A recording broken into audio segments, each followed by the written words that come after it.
Los llamaron con desprecio un retrete de aldea, y sin ocultar las burlas, los señalaban con el dedo.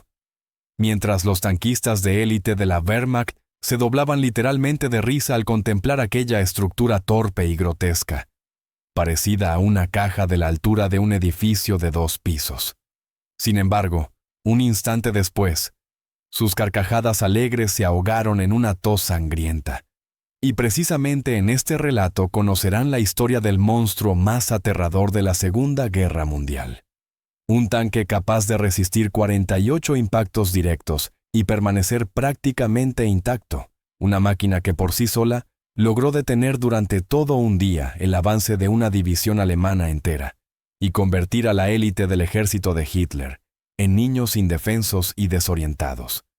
Pero entonces, surge la pregunta de por qué esos colosos de acero desaparecieron ya en los primeros meses de la guerra, y qué secreto siniestro ocultaban los archivos sobre la destrucción de la 4ª División Blindada, donde las tripulaciones se vieron obligadas a tomar la decisión más humillante y dolorosa para un soldado: volar con sus propias manos máquinas de combate completamente intactas y aparentemente invulnerables. Analizaremos por qué el servicio dentro de aquella cabeza de acero se parecía a una refinada tortura medieval, cómo por la monstruosa potencia del retroceso salían despedidas piezas que pesaban cientos de kilogramos, y de qué manera ese Dreadnought soviético terminó su camino defendiendo una ciudad alemana. Y todo comenzó en el verano de 1941. En una interminable carretera polvorienta que se adentraba en territorio soviético, donde una columna alemana, acostumbrada a victorias relámpago en Europa, redujo de repente la velocidad. Los soldados de la Wehrmacht, asomándose por las escotillas de los tanques y las carrocerías de los camiones, primero sonrieron con sorna y luego rompieron a reír abiertamente, porque su atención fue captada por un objeto extraño que cortaba el horizonte. Algo masivo, anguloso y completamente distinto a una máquina de combate, con una torre enorme y desproporcionadamente alta montada sobre un chasis de orugas, que recordaba más a un cobertizo rural o a una torre de agua que, por una absurda casualidad, había acabado en el frente.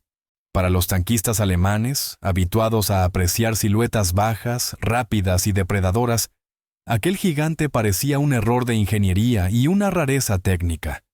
Los oficiales intercambiaban bromas señalando la mole inmóvil, pero la diversión se interrumpió en un instante, justo en el momento en que el cañón comenzó a girar con un pesado zumbido. Tras el destello, siguió un estruendo ensordecedor que hizo temblar la tierra, y donde un segundo antes se encontraba el vehículo de cabeza de la columna, estalló una nube de fuego y metal retorcido. Las sonrisas desaparecieron al instante, reemplazadas por un horror frío y paralizante. Así fue como el mundo se encontró por primera vez con una máquina que parecía un fallo del diseñador, pero que se convirtió en una auténtica pesadilla para el ejército más poderoso de su tiempo. Y este coloso de acero pasó a la historia bajo el índice K-2.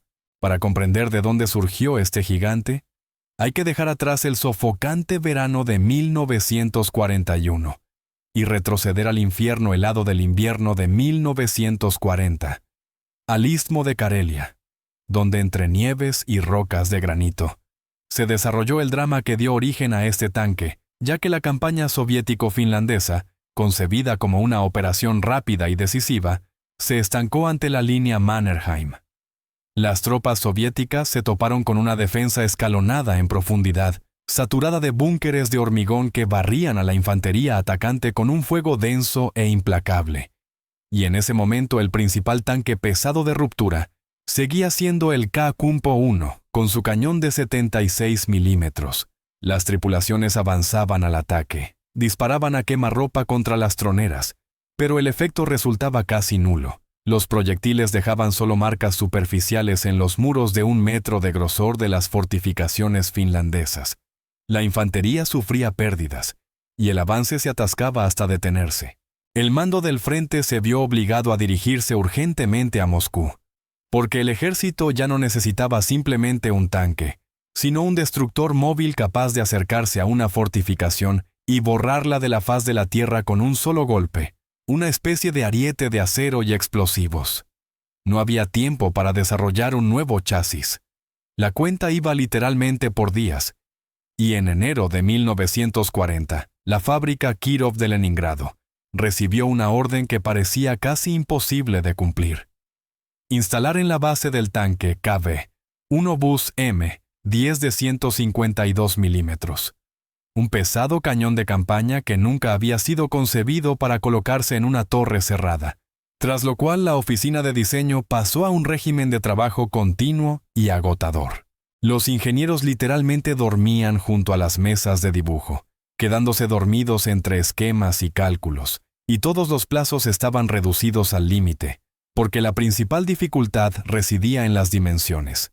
La recámara del obús era tan voluminosa que simplemente no cabía en una torre estándar, y entonces se tomó una decisión dura pero única posible. Si el arma no entra en la torre, hay que diseñar la torre alrededor del arma, y así nació la estructura MT-1. Era una casamata alta con costados verticales rectos, y para no detener la producción con una remodelación completa del casco, los ingenieros conservaron el anillo de la torre original, manteniendo la base del K1, aunque como consecuencia el centro de gravedad se desplazó bruscamente hacia arriba y el tanque empezó a parecerse a un atleta con una cabeza desproporcionadamente grande, aunque a nadie le importaba ya la estética. Lo único que importaba era la potencia de fuego. Y ya en la fase de montaje, quedó claro que la máquina resultaba excesivamente pesada. El peso alcanzó las 52 toneladas, un límite crítico para puentes y transmisión. El motor de 600 caballos de fuerza trabajaba al límite para mover aquella montaña de acero. Pero el nivel de protección imponía respeto. 75 milímetros de blindaje en todo el contorno y 110 milímetros en el frontal de la torre hacían al tanque prácticamente invulnerable a cualquier artillería de su época. A pesar de las enormes dimensiones exteriores, el interior de la torre era extremadamente estrecho, y la tripulación de 6 hombres trabajaba en condiciones durísimas, especialmente debido a la carga separada, cuando primero se introducía manualmente en el ánima un proyectil de más de 40 kilogramos, y luego una vaina con la carga, lo que exigía la coordinación perfecta de 2 cargadores, mientras que tras cada disparo, la torre se llenaba de un humo acre que hacía llorar los ojos. Un detalle curioso fue la puerta de tamaño completo en la parte trasera de la torre, por la que se cargaba la munición y se evacuaba a los heridos, convirtiéndose en una seña distintiva del KV-2. El 10 de febrero de 1940, se escuchó el primer disparo en el polígono. El tanque soportó un retroceso monstruoso, pero ocurrió un incidente. La tapa protectora del cañón, que debía abrirse automáticamente, salió despedida. La potencia del disparo la arrancó de sus anclajes como si fuera un elemento innecesario. Y quedó claro que la guerra no tolera piezas superfluas. Las pruebas se redujeron a una sola semana. Y ya el 17 de febrero 2 tanques experimentales fueron enviados directamente al frente, a la línea Mannerheim, donde su bautismo de fuego se convirtió en un triunfo de la fuerza bruta. El teniente mayor Glushak escribió en su informe que bastaron 5 disparos para abrir un paso en los obstáculos de granito. Enormes bloques se pulverizaban y al asaltar los búnkeres, el K-2 se mostró en todo su esplendor, cuando los proyectiles altamente explosivos convencionales fueron sustituidos por especiales perforantes de hormigón, que no explotaban al impacto, sino que atravesaban el cemento. Se incrustaban en el muro y detonaban en el interior de la estructura, produciendo un efecto devastador. Tras uno de los combates, en el blindaje de una máquina se contaron 48 abolladuras de impactos enemigos sin una sola perforación.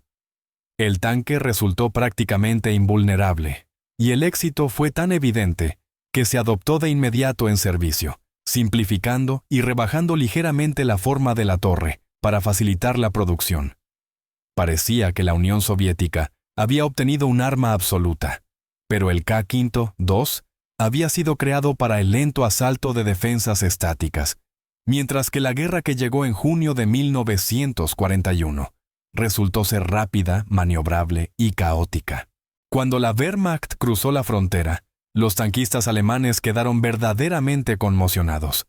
Sus cañones de 37 milímetros, irónicamente apodados martillos de puerta, resultaron completamente inútiles.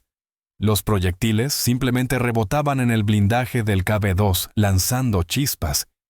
Y ni siquiera las piezas de 50 milímetros junto con los obuses de campaña podían detener a esos gigantes, lo que se reflejaba en los informes alemanes de la época, impregnados de pánico abierto. Los monstruos rusos de 52 toneladas no reaccionan a nuestro fuego. Al darse cuenta de su propia invulnerabilidad, las tripulaciones del KB-2 actuaban con creciente audacia, saliendo solas contra columnas enteras, aplastando piezas de artillería con las orugas y disparando a la técnica a quemarropa. Y el único medio realmente fiable para combatirlos para los alemanes seguían siendo los cañones antiaéreos de 88 milímetros, con una potencia de penetración colosal. Sin embargo, la pieza antiaérea era un objetivo alto y vulnerable, y para alcanzar al tanque la dotación debía dejarlo acercarse casi a quemarropa, arriesgándose a ser destruida por el primer proyectil altamente explosivo de 152 milímetros. Y el episodio más llamativo que ilustró el poder del coloso ruso fue el combate cerca de la ciudad lituana de Raseiniai, una historia confirmada por documentos alemanes y que suena como una leyenda. Una carretera estratégicamente importante, por la que se abastecía la agrupación atacante de la Wehrmacht, fue bloqueada por un solo Ku-102, que ocupó una posición tal que rodearlo a través de los pantanos resultó imposible. Y este gigante solitario paralizó por completo el movimiento de todo el grupo de combate de Raus, mientras los primeros camiones con combustible y municiones que intentaron pasar se convirtieron en antorchas en llamas. Los alemanes desplegaron una batería de cañones antitanque de 50 milímetros y abrieron un fuego torrencial. Pero cuando el humo se disipó, el tanque seguía en medio de la carretera, girando lentamente la torre como si nada hubiera ocurrido. Y con un disparo de respuesta, arrasó la batería junto con sus sirvientes. Comprendiendo que con armas ligeras no podían resolver el problema, el enemigo intentó traer la célebre pieza antiaérea de 88 milímetros. Pero el alto perfil del K-2 ofrecía al comandante una excelente visibilidad. Y la máquina disparó primero, destruyendo el cañón antes de que pudiera efectuar un solo disparo. Con la llegada de la noche, los zapadores alemanes lograron acercarse al tanque y volaron una de las orugas. El vehículo perdió movilidad, pero conservó su capacidad de combate y se convirtió en una fortaleza de acero inmóvil, cuya guarnición se negaba rotundamente a rendirse. Durante todo un día, una sola tripulación contuvo el avance de una división, impidiendo al enemigo llevar suministros y evacuar heridos. Y el desenlace llegó solo al día siguiente, cuando los alemanes organizaron una operación compleja y arriesgada. Mientras tanques ligeros distraían a la tripulación simulando un ataque frontal, otro grupo de artilleros antiaéreos desplegó en secreto un cañón de 88 milímetros en la retaguardia del tanque soviético. Solo un impacto en la parte trasera logró silenciar el cañón del K-2. Y cuando los soldados alemanes se acercaron con cautela a la mole humeante, quedaron asombrados por la cantidad de marcas de impactos en el blindaje. Aquel combate demostró claramente que, desde el punto de vista técnico, el KB-2 superaba todo lo que el enemigo tenía a su disposición. Pero surge inevitablemente la pregunta: si estos tanques eran tan poderosos, ¿por qué no detuvieron la invasión y por qué el arma milagrosa no salvó al frente de la catástrofe de 1941? Y la respuesta no estaba ni en el grosor del blindaje ni en el calibre del cañón. El KB-2 resultó ser un coloso con pies de barro, y sus principales enemigos fueron la física y la logística.